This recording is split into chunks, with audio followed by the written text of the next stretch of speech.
Hey everyone, welcome back to Corporate Decoder, the place where we unravel the juicy secrets hidden in corporate filings. Today we're diving deep into Massimo Group's latest report, and let's just say this company's been through a roller coaster. Alright, so Massimo Group is a company that manufactures and sells UTVs, ATVs, and pontoon boats. They recently filed their quarterly report, which is like a mid-year checkup for a company, and it has got some really interesting numbers and stories in it. Before we jump into the nitty-gritty, a quick reminder if you find value in these deep dives. Hit that subscribe button and ring the bell.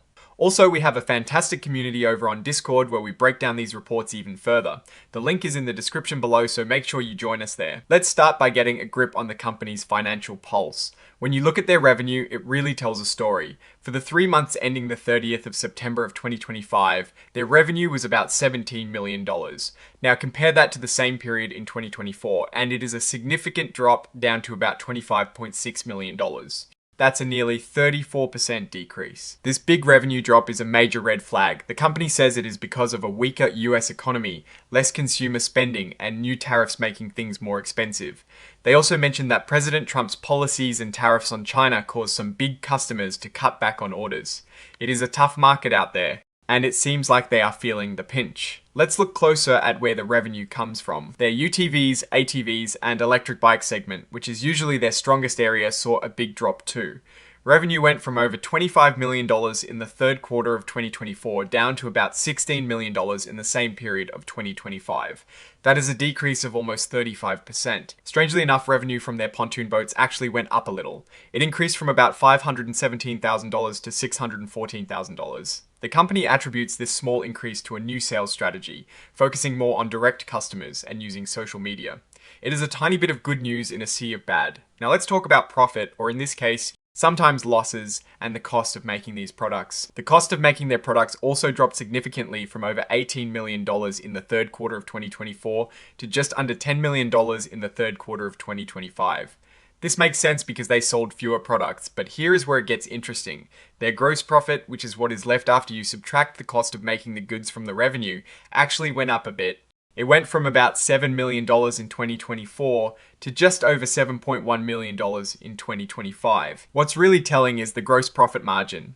In the third quarter of 2024, their margin was about 27.2%, but in the third quarter of 2025, it jumped up to a whopping 42%. This means they are making a much bigger profit on each item they sell.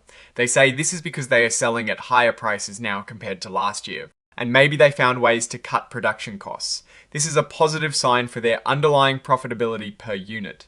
Let's look at the 9-month period to see the bigger picture. For the first 9 months of the year, revenue took a massive hit. It fell from over $91 million in 2024 to just under $51 million in 2025. That is a drop of nearly 45%. Even with this huge drop in sales, their gross profit margin for the 9-month period actually improved slightly, from about 31.7% to 35.9%. So while they are selling a lot less, they are making more profit on what they do sell.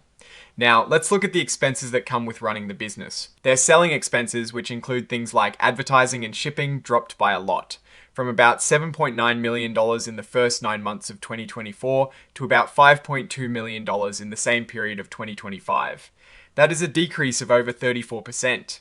They say this is due to lower warranty costs and less shipping because they sold less. General and administrative expenses, which are the day-to-day costs of running the company like salaries and rent, stayed pretty much the same. They were around $12 million in both periods. However, as a percentage of sales, these costs are much higher now because sales have fallen so much. In 2024, these expenses were about 13.3% of sales, but in 2025, they jumped to 23.7%. This means a much bigger chunk of every dollar they earn is going to overhead. One of the most dramatic things in this report is the loss on litigation. In the third quarter of 2024, they had a massive loss of over $3.5 million related to a lawsuit. It looks like they lost at trial and had to pay damages. While this hit hard last year, it is not present in the same way this quarter, which is why their income before taxes looks so much better. Looking at their operations, income from operations presents a stark contrast. In the third quarter of 2024, they made about $303,000, but in the third quarter of 2025, they made nearly $1.8 million. This is a huge improvement. However, looking at the 9-month period tells a different story for the first 9 months of 2024. They made a solid $7.8 million from operations. But for the same period in 2025, they actually lost money, with an operating loss of about $775,000. This shows that the improvements seen in the third quarter might be masking a tougher reality over the longer term so far this year. This brings us to the bottom line. For the third quarter of 2025, they reported a net income of about $1.5 million, a huge comeback from a net loss of $2.5 million in the same quarter last year. This sounds great, right? But when you look at the 9 months ended in September 2025, they reported a net loss of about $484,000. This is a significant drop from a net income of $3.5 million in the same period of 2024. So while they are improving quarter by quarter, the year-to-date picture is still quite negative. Let's look at how they are generating and using cash. For the first 9 months of 2025, they used about $4.1 million in operating activities. This is more cash used than in the same period of 2024. When they used about $2.4 million, this means they are burning through cash faster than before, likely due to lower sales and the costs of doing business. Their cash and cash equivalents at the end of September 2025 were about $2.6 million. This is down significantly from over $10 million at the end of 2024. The company is clearly spending more cash than it is bringing in from its core operations. The company also mentioned a significant event. On the 6th of November, the board approved adding Bitcoin to their treasury reserve strategy. This is a bold move, and it shows they are looking for new ways to manage their cash and potentially hedge against inflation. It is a high-risk, high-reward play. Now let's talk about the risks they are facing. Massimo Group is facing intense competition, with some rivals having much deeper pockets. They also rely heavily on suppliers in China, which creates risks with trade tensions and supply chain disruptions. Economic downturns hitting consumer spending are a big problem, especially for their recreational products. And they might need more money to grow, but there is no guarantee they will get it. The company admits they have a material weakness in their internal controls over financial reporting. This means their systems for tracking and reporting financial information are not as strong as they should be.